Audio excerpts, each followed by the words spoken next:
Ako'y umaawit, ikaw din ay umaawit sa magkaibang channel. Magkaiba ang audience, magkaiba ang style, ngunit iisa ang purpose, ang feeling na real. Wala kaming duet, wala kaming collab na napagkasunduan, pero kahit comment ko lang, ang galit mo'y tila isang sumpa na walang katapusan.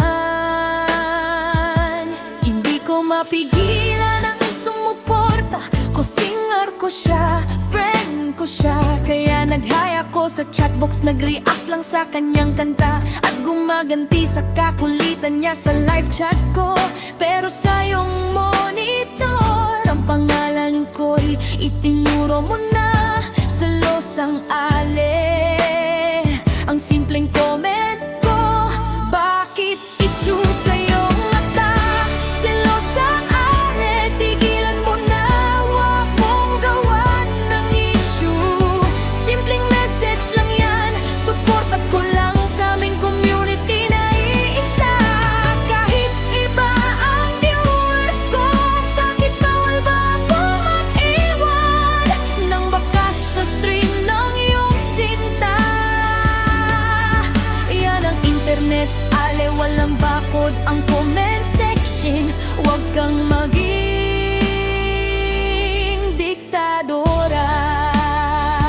Nasa bahay ka ba, nakatitig lang, naghahanap ng butas? Bawat like ko sa kanta niya, kinukwenta mo, parang utang na mabigat.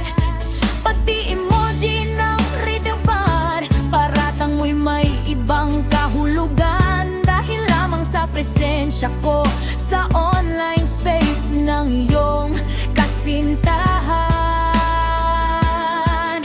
Ako raw ang dahilan kung bakit siya laging nakangiti kapag nakikita niya ang pangalan ko na nagbigay ng kiliti. Hindi mo ba naisip na baka mas malalim ang problema ninyong dalawa kaysa sa simpleng comment ko na walang mali siya?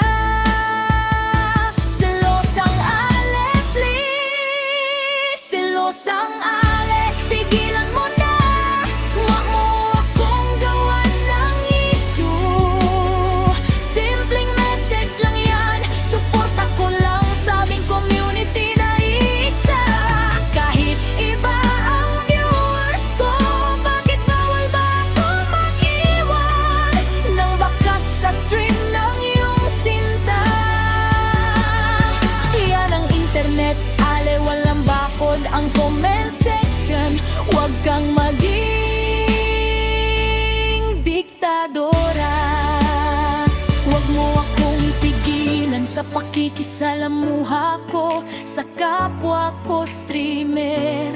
Kung talagang mahal ka niya, wala akong magagawa para siya'y maagaw. Ang boses ko, ang puhunan ko, Ale, at ang pagsuporta sa kapwa ay basic. Ang tunay na kalaban mo ay ang insecurity na pinapakain mo. Bawal na ba mag-comment, Selosang Ale? I-block mo na lang ako kung yan ang gusto mo. Pero wala akong ginagawang masama. Lagi lang akong nanonood, sumusuporta sa Jehovah mo.